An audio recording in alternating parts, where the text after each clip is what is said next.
Il a élaboré la première politique énergétique du Québec. Bienvenue à Mémoire de député.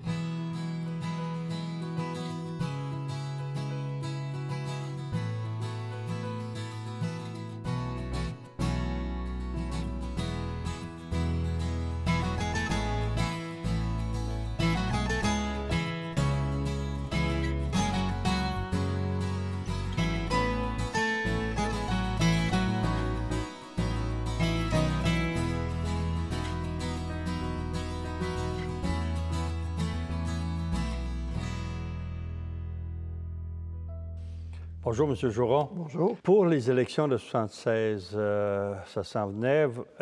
À quel moment vous avez pris et sous quelle influence vous avez pris la décision de vous représenter à nouveau? J'avais soumis à M. Lévesque le manuscrit du livre que je viens d'écrire pour avoir ses commentaires. Je pense que ça lui a plu. Et il a tout de suite vu là-dedans que l'énergie était un sujet capital, central. Alors, il me poussait à me représenter, mais on était encore supposément loin des élections à ce moment-là. Et la présidente de l'Association du Parti québécois de Mille-Îles, elle, l'association, elle en tête, cherchait un profil de candidat dans l'économie, dans la finance, ces trucs-là, pour un comté qui était un comté, une population un peu plus, disons, classe moyenne supérieure, probablement plus intéressés à ces questions-là que d'autres peuvent l'être. Alors, ils avaient jugé que j'étais un profil de candidat intéressant et ils voulaient surtout choisir un candidat longtemps à l'avance pour bien l'introduire dans le comté, faire rencontrer beaucoup. Alors, j'ai commencé à travailler dans le comté de Mille-Îles. Je me suis laissé gagner et ce travail-là a commencé un an avant l'élection. Bon, peut-être, oui, au moins un an.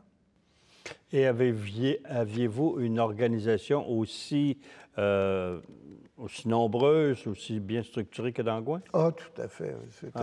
C'était oui? aussi une très grosse machine. Oui, l'association péquiste de Mille-Îles était parmi les meilleures du parti.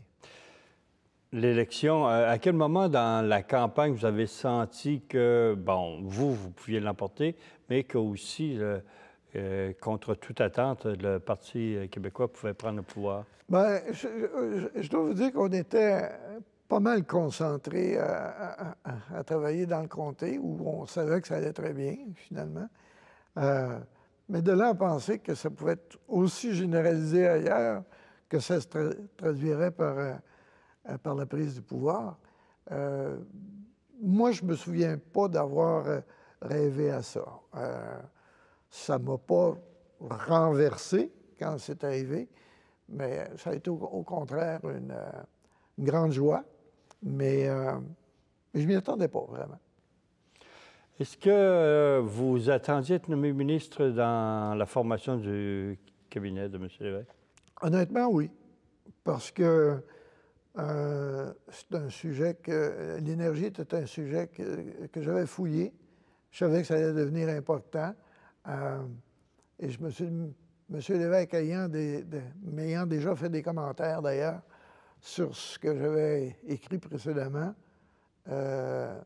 Puis aussi, du simple fait qu'il y a plusieurs postes, ministères à vocation économique, pas seulement l'énergie, ressources naturelles, industrie, commerce, institutions financières, sans parler des finances, mais ça, c'était évident que c'est M. Parizeau, que des candidats qui avaient la formation, l'expérience pour ces ministères-là, il n'y en avait pas tant que ça. Alors, je savais très bien que j'étais un de ceux-là. Et comment M. Lévesque vous l'a appris? Ah ben ça s'est passé, on nous appelle, je pense que c'était Michel Carpentier qui nous appelle pour nous inviter, c'était dans un hôtel à North Hatley, si ma mémoire est bonne. Et là, bon, les invités, on savait tous pourquoi on était là, évidemment. Et je me souviens, quand ça a été à mon tour de rencontrer M. Lévesque, il me dit, bon, comment vous voyez ça, là? À telle place, un taux de... Et bon, alors, je lui dis ce que tout le monde pensait. Et puis il dit, et vous, où vous voyez-vous? Ben, j'ai dit, probablement dans un ministère genre institutions financières, commerce, ces trucs-là. Mais je lui avais dit précédemment, il y a une chose que vous devriez peut-être faire, vous, c'est garder la partie énergie, parce que le ministre de l'Énergie est le tuteur d'Hydro-Québec.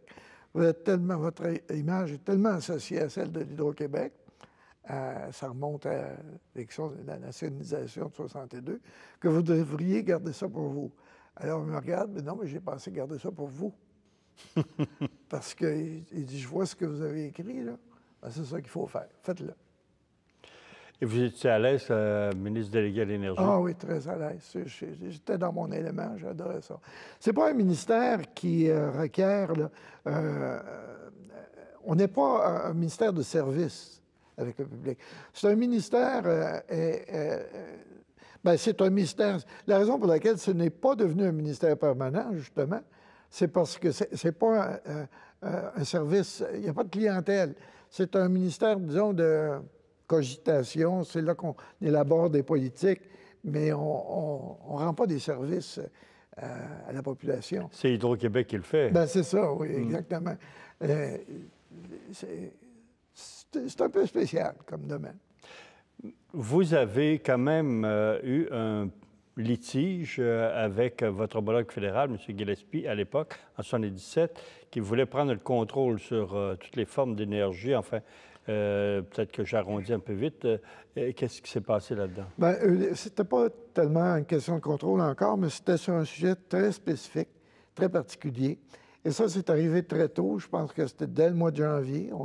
Ça faisait même pas un mois qu'on était installés, hein, qu'on a un téléphone de Alistair Gillespie qui voulait me rencontrer. Alors, la question était que le gouvernement fédéral était en train de construire à La Prade, près de Trois-Rivières, une usine d'eau lourde.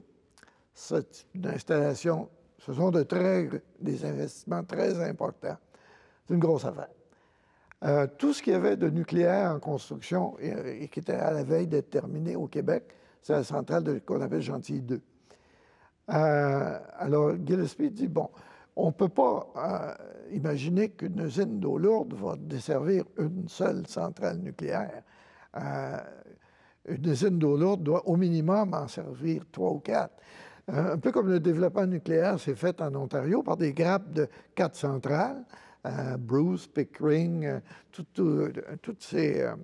ce sont généralement 4 centrales de 600 MW chacune. Alors, c'est ça qu'on envisage pour Gentilly. Alors, pour continuer les travaux à La Prade, on veut que vous engagiez à Gentilly 3 puis 4. Alors... sinon, on arrête la construction d'usines d'eau lourde. Alors, là, ça a été, en fait, probablement ma discussion la plus costaude avec mes collègues, parce qu'il a fallu que je fasse une recommandation au Conseil des ministres pour leur dire on doit répondre non, quitte à essayer de les persuader de faire des investissements dans d'autres domaines pour pas que la région perde ces investissements-là, mais s'engager à construire des centrales nucléaires, alors qu'on va recevoir on va commencer à recevoir dans quelques mois, quelques années à peine, toute cette énergie qui provient de la baie James, bien, ça va nous sortir par les oreilles, l'électricité. Alors, finalement, je me suis débattu, j'ai argumenté, moi. Et on a finalement décidé de mettre un moratoire sur le développement du nucléaire au Québec. Et je pense que c'était le coup le plus fort que j'ai fait. Et c'est à partir de là que vous avez pris l'orientation pour l'énergie hydroélectrique. Oui. Dans les semaines qui ont suivi l'élection de 1976, M. Lévesque est allé devant l'Economic Club à New York, vous étiez de la délégation. Vous avez vite constaté que ça ne marchait pas. qu'est-ce qui s'est passé?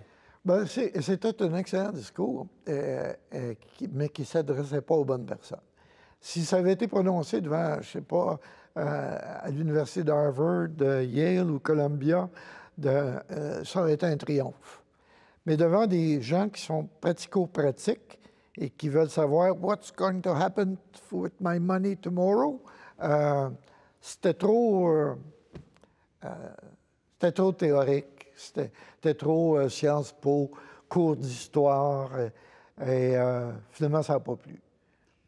C'est l'autre histoire que je pense qu'on n'a pas bien évaluée. Au début de votre mandat aussi, il y avait les négociations, enfin la contestation de Terre-Neuve de l'entente sur le harnachement des chutes Churchill. Est-ce que vous avez eu à tempérer le climat? Comment ça s'est finalement réglé, ça? Bien, réglé. Ça ne s'est pas réglé. La preuve, c'est que c'est encore sur le tapis aujourd'hui. Mais disons que j'avais une bonne relation personnelle avec le ministre de l'Énergie de l'époque, qui est devenu premier ministre par la suite, Brian Peckford. Et nous, on ne voulait évidemment pas réouvrir le contrat et rediscuter toutes ces clauses-là, mais on essayait d'amener l'attention vers le développement des autres, des chutes Lower Churchill, plus basses, le bas Churchill, où il y avait un potentiel considérable. La moitié au moins de Upper Churchill. Alors, on aurait voulu, on aurait souhaité que ça mène à un contrat séparé, évidemment qui aurait été plus à l'avantage de Terre-Neuve que ne l'avait été le premier. Alors, on a, disons, pour plusieurs années, acheté la paix, un moratoire sur la chicane, et on commençait à examiner de plus près le développement en partenariat possible. Alors, ça a mis le couvercle sur la marmite pour un bon bout de temps. Vous aviez prédit, vous savez, c'est peut-être avant ou pendant votre mandat à l'énergie, une flambée des prix du pétrole. Est-ce que vous avez proposé des mesures pour amortir le choc au Québec? Oui, ça a commencé dès le printemps 1977 par la tenue d'une commission parlementaire où on voulait entendre tous les acteurs de la scène énergétique québécoise, les pétrolières qui étaient à ce moment-là les plus importantes. Vous savez que le pétrole, dans ces années-là, occupait 70 de la consommation énergétique au Québec, l'électricité 22. Aujourd'hui, l'électricité est rendue à 42 et le pétrole est un petit peu en arrière. Alors, ça a beaucoup changé, la structure énergétique québécoise. Alors, si on sentait venir ces changements-là, on voulait les orienter, on voulait intervenir là-dedans. On dit, on va commencer par entendre tous les intervenants, gaziers, pétroliers, Hydro-Québec, les mouvements écologistes qui s'opposaient à telle forme d'énergie, les gens qui proposaient des programmes d'efficacité énergétique.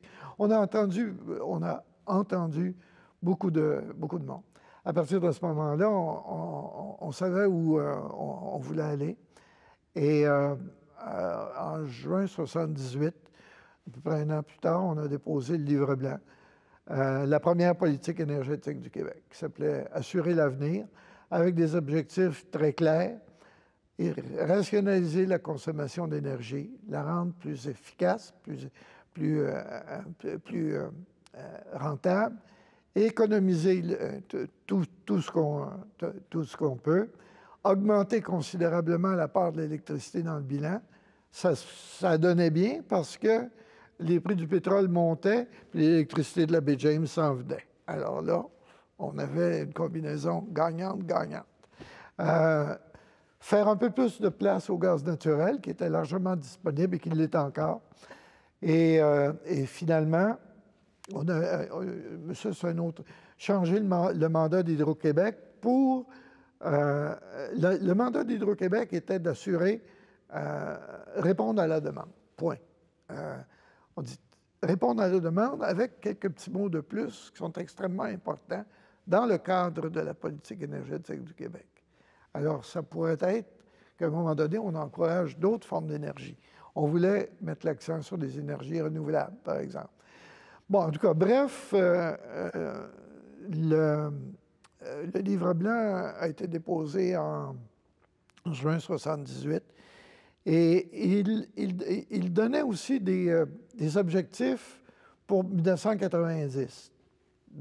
D'une part, entre la répartition entre les différentes formes d'énergie et la consommation globale aussi, qu'on voulait voir baisser parce que rationaliser.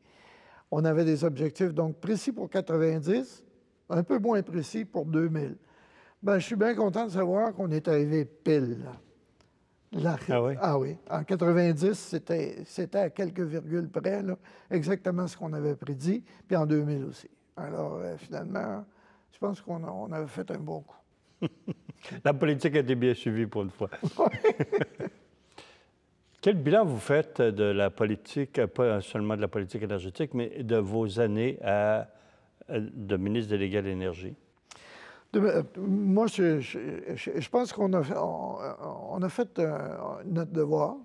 On avait un produit à livrer, on l'a livré. On a changé le mandat de l'Hydro-Québec, comme je vous l'ai dit. On a changé la structure aussi.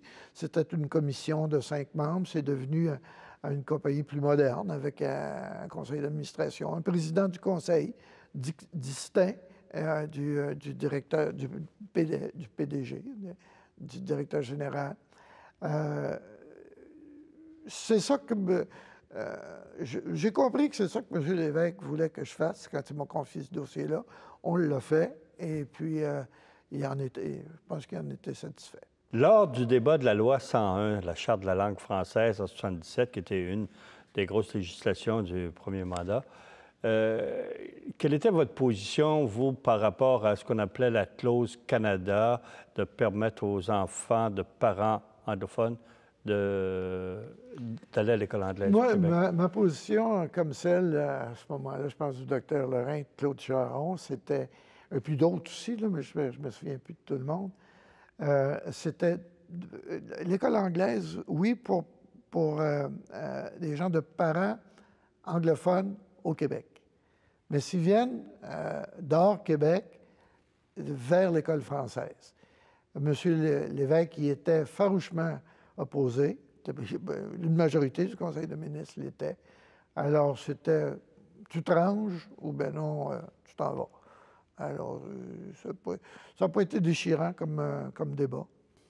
Quelle était votre relation avec M. Lévesque? Elle était excellente. Elle l'a toujours été. Depuis le tout début. Non, j'ai eu une relation, disons, presque, à certains moments, on aurait pu dire même père-fils avec M. Lévesque. Moi, j'ai été très près de M. Lévesque. Parce que vous n'étiez pas nombreux à être près de M. Lévesque. Non. À ce qu'on raconte, il n'était pas porté à la confidence. Non, il n'était pas porté à la confidence, puis il était méfiant, tout ça. Mais j'ai toujours senti qu'il me faisait confiance et qu'il savait qu'il n'y avait pas de danger avec moi. Peut-être aussi parce que mon père étant né avant moi, j'avais suffisamment d'argent pour vivre que je n'avais pas besoin de ça. Alors, il dit, celui-là, on n'a pas à s'inquiéter.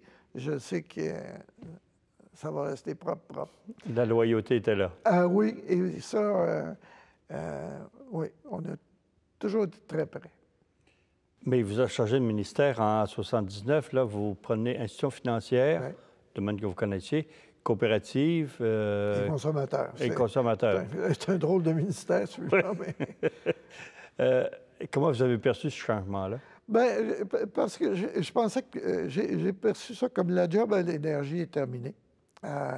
Alors, évidemment, il faut passer à autre chose. Et d'autre part, là, on était en période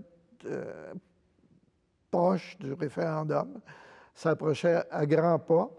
Alors, il fallait, je pense, il voulait probablement placer les gens dans des domaines qui correspondaient à leur expérience ou leur formation. Alors, aux institutions financières, ils vont être appelés dans ces milieux-là à faire des rencontres, des discours, des conférences, etc. Ils connaissent leur langage. Ça va être un bon candidat. Dans un sens, il s'est peut-être dit, comme il y avait, je pense que ça s'est passé comme ça aussi, il avait donné un mandat à Lise Payette, à Mme Payette, avant que aux institutions financières, c'était l'assurance automobile. Elle aussi a bien livré la marchandise, mais elle n'avait pas un passé de formation en finance, ces trucs-là. Dans un certain sens, on pourrait dire que, rendu là, moi, je fitais mieux qu'elle. C'est pour ça qu'on a changé de ministère. Est-ce que vous avez eu le temps d'initier des projets? Pas vraiment, parce que vous voyez, ça se passe à l'automne 79, puis le référendum a finalement eu lieu en mai 80. Alors, à partir de ce moment-là, on était en mode référendaire, c'est-à-dire que... Et il y avait déjà beaucoup de choses de déjà fait ou de déjà en marche, comme une refonte assez importante de la loi sur la protection du consommateur, parce qu'on l'a mené à terme, mais c'est à peu près la seule chose importante, je pense, qu'on a eu le temps de faire. Donc, vous aviez du temps pour préparer le référendum, travailler à la campagne pré-référendaire, comme on l'a appelé. Quelle fonction, quel rôle, quelle activité vous avez menée? Oh, bien, comme les autres, on s'est promené un peu partout à travers le Québec. Les tribunes que l'on recherchait étaient probablement celles qui correspondaient, comme je l'ai dit tantôt, à notre ministère ou à notre expérience ou l'image que les gens avaient de nous. Alors, j'en ai fait jusqu'à en perdre la voix, qui est déjà pas extraordinaire. Je n'ai pas une voix forte. Et c'était ça. Est-ce que le résultat a été celui que vous attendiez? En 80, non. Un peu décevant dans le sens suivant, parce que je m'étais dit, on a été élu avec 40 des voix, et on était, je pense, un sacré bon gouvernement, et puis on fait un référendum, on a encore 40 des voix. J'ai été décevant. J'ai trouvé ça décevant. Mais d'un autre côté, je me suis dit, bon, 40 des voix, ça équivalait aussi à peu près à la moitié des francophones, parce qu'on ne s'attendait pas à ce que les anglophones, qui s'identifient d'abord comme Canadiens, ensuite comme les autres Canadiens d'ailleurs. En Ontario, on ne s'identifie pas comme Ontariens, on s'identifie comme Canadiens, Ontariens ensuite. Alors, au Québec, c'est différent pour les francophones, mais pas pour les autres, pas encore en tout cas. Alors, je ne m'attendais pas à ce qu'on fasse des merveilles dans cet électorat-là. 40 c'est donc la moitié de 80. Je me suis dit, bon, si on est rendu à la moitié des francophones, bien, quand on arrivera aux 2 tiers, on y sera peut-être. Est-ce que ça vous a démotivé beaucoup, ce résultat-là? Oui, dans un sens, ça m'a démotivé, mais j'avais déjà dit à M. Lévesque auparavant, et je pense qu'il y en avait d'autres aussi dans le Conseil des ministres qui avaient fait de même, que je n'étais pas un carriériste politique. Je n'avais pas l'intention de faire une carrière politique et que j'allais, après le référendum, quel que soit le résultat, je n'allais pas me représenter.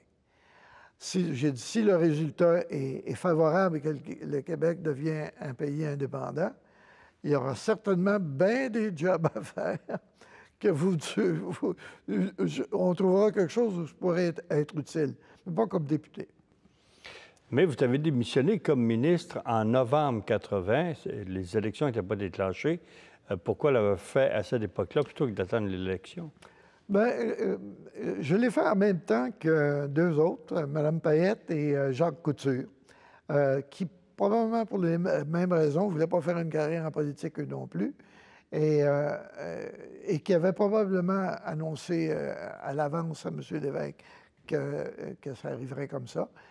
Parce que je pense qu'il faut laisser la place à d'autres pour leur laisser le temps de se faire valoir. Alors, si on est pour s'en aller de toute façon, faisons-le tout de suite pour donner une chance à quelqu'un de s'installer à notre place et de pouvoir se faire valoir. Mais vous êtes resté député jusqu'aux élections? Oui, bien ça, je suis resté député jusqu'aux élections parce qu'on me l'a demandé. Écoute, si tu démissionnes comme député immédiatement, alors qu'on n'a pas décidé du moment de la prochaine élection, ça va évidemment forcer une partielle. C'est embêtant si on doit faire une partielle et puis ensuite une générale un mois ou deux après. Alors, attendons un peu et on te fera signe quand l'élection générale sera décidée. Là, c'est pour ça. Est-ce que vous avez remis en question le discours référendaire, la stratégie référendaire après le résultat de 80? Non, pas du tout. Non. Je pense qu'il n'y avait pas d'autre discours possible et il n'y a probablement pas d'autre discours possible aujourd'hui non plus. Est-ce que votre militantisme a diminué après ça, après votre retraite de politique? Oui, définitivement. Je suis toujours demeuré membre et contributeur, mais pas plus. Et qu'est-ce qui vous a donné en politique les plus grandes satisfactions et encore à l'opposé, les plus grandes déceptions? Bien, les plus grandes satisfactions, c'était comme député d'opposition, j'ai trouvé ça fascinant. Je pense que c'est bon de commencer comme ça et pas arriver au pouvoir tout de suite. On bûche fort et puis on apprend les règles du jeu. J'ai un souvenir extraordinaire. Je me trouve franchement chanceux d'avoir vu les deux côtés de la médaille et d'avoir participé au premier gouvernement Lévesque, qui, je pense, a probablement été le meilleur gouvernement que le Québec a jamais connu. La brochette de personnalités, là, je m'exclus, qu'il y avait dans ce gouvernement-là, je pense que ça ne s'était jamais vu avant et ça ne s'est pas vu depuis non plus. Alors, j'ai une grande fierté d'avoir été... la plus grande frustration, ça a été pas arrivé à convaincre les consommateurs de réduire leur consommation d'essence et la grosseur de leur véhicule. Ah oui. J'aurais souhaité que... Il n'y a que le prix qui est un signal, finalement. Quand le prix de l'essence monte, les gens se mettent à acheter des plus petites voitures. Aussitôt que ça rebaisse le moindrement, on retourne aux gros VUS, puis aux gros camions. Puis, et ça, en réalité, pour vraiment agir là-dessus, il faudrait augmenter l'immatriculation des véhicules, augmenter les taxes sur l'essence, toutes des choses, comme vous en doutez, qui sont immensément populaires électoralement parlant. C'est de ne pas avoir trouvé le moyen d'être électoralement rentable, tout en trouvant un moyen de changer la consommation énergétique à ce niveau-là. Qu'est-ce que vous aimeriez qu'on se retienne de vous, de vos années en politique, autant comme militant actif que comme député ministre? Qu'on ait été une opposition dans la première partie, 70, la toute première équipe, une opposition très articulée, combative et documentée sur le fond des choses. Enfin, ce rôle-là au Parlement, je l'ai apprécié beaucoup. Deuxièmement, c'est un peu ce que je disais tantôt. Comme ministre de l'Énergie, je suis content d'avoir fait cette job-là qu'il y avait à faire, d'avoir élaboré la première politique énergétique du Québec et d'avoir aussi réussi à imposer un moratoire sur le nucléaire qui tient toujours, plus de 30 ans plus tard. Merci, M. Jouron. Je vous en prie.